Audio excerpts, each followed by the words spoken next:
Welcome back. Now, the 2025 Investing in African Mining Indaba has kicked off under the theme Future-Proofing African Mining Today. CEO of the Minerals Council, SA Mzila Mthenjane, has been emphatic about the need to tackle critical infrastructure challenges in order to boost and safeguard the local mining industry, and will be dealing with this topic in greater detail at the Indaba. He joins us with greater perspective on this. Mzila, thanks so much for your time this afternoon. So the first mining Indaba under the new administration that's been dubbed business friendly, prioritizing public-private collaboration. Under this backdrop, what has the sentiment been like on the ground? Thank you very much for having me here. I think starting from yesterday at the Ministerial Symposium, I think you touched on the word collaboration. And this is really seen as something that I think bodes very well for the development, not only of South Africa, given its mineral endowment, but for the continent, given the mineral wealth. One of the key areas where the continent still experiences a shortfall is on the issue of infrastructure. And this is really, a need to be able to transport goods, I think, firstly, within the continent itself, and secondly, to export markets beyond the borders of the continent.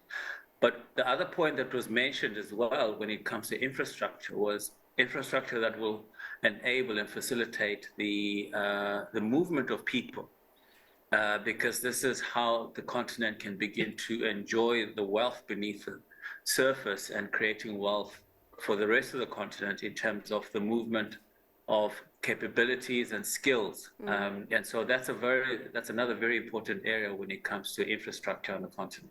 Let's talk about those challenges in greater detail. You touch on infrastructure challenges, particularly with moving minerals across the continent. And we do know that we have issues at Transnet. Even as a recovery is underway, do you think that it's moving at a good pace, fast enough to boost growth within the sector?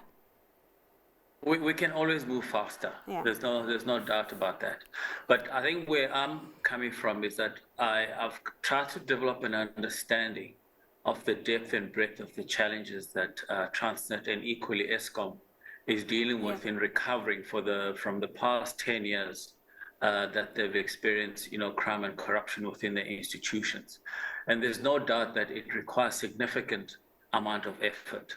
And so we've seen, firstly, I think what the change in leadership has done in both institutions.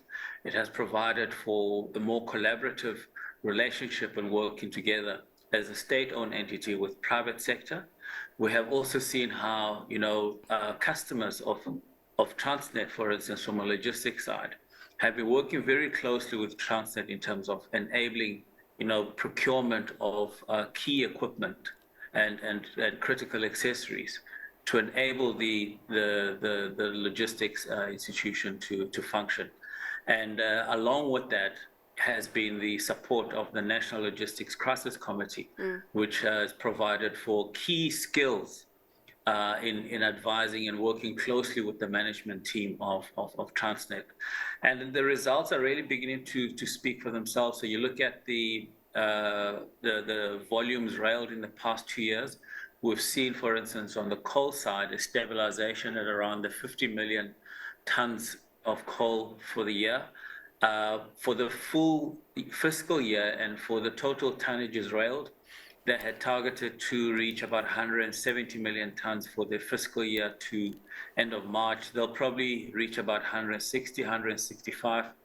It's not on target, but I think it's close enough. And so I think we'll continue working with Transnet in order to eventually achieve that long-term target of 250 million tons. And I think, sorry, just to finish off around the point of growth then, I think once we see that pathway to 250, that's when you also begin to see investment in the volumes that will get on those trains, and that's where you begin to see growth coming through. And that brings me to my next question, Mzila, around the investment appetite within the mining sector. I mean, we speak about collaboration, we speak about the private and public sector working together while at this point. What does that look like? What does the investment pipeline look like? Also within that, the exploration part of it all, because that is what's needed to boost the sector. So I think that's a very good point to start in terms of, from a mining perspective, exploration and the investment pipeline. So over the past 10 years, exploration in South Africa has reduced by about 80 to 90%, unfortunately. Currently sitting at just over $1 billion, 1.2 billion rands. It was as high as, 6 billion in 2006 or thereabout. And we need to get it back up to those levels and even beyond that to about 10 billion rands. Now, currently, as we sit, that 1.2 billion was a small improvement where previously it was below 1 billion rands 2-3 years ago. So we are seeing some interest in exploration in the country. And one of the things that was encouraging from today's speech by the minister is that we do need to appreciate that exploration is it's a first step towards developing mines. It's still high risk. There's no revenue generation. It's still uncertain. And we need to make it as easy as possible and not burden it with legislative requirements, the need for local ownership. That is something that will be introduced once you've found something that is viable and lucrative that you can develop into a mine. And so the legislative environment is very critical for exploration and attracting investment. And you asked a question around what collaboration looks like, particularly in the mining industry. As the Minerals Council, we've actually been working closely with the DMPR in terms of investment promotion into mining. So we have attended together conferences, the Africa Down Under in Australia, which you may not know that it's a country with significant amount of development when it comes to exploration. And that's where we put forward, the case for exploring and coming to invest in South Africa. And we've done the same in Canada as well in 2004. So those are two very important destinations. And then equally here for the Mining Indaba, we're doing the same.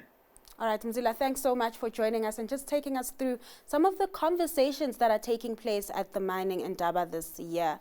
That was Mzila Mthenjane, CEO of the Minerals Council South Africa.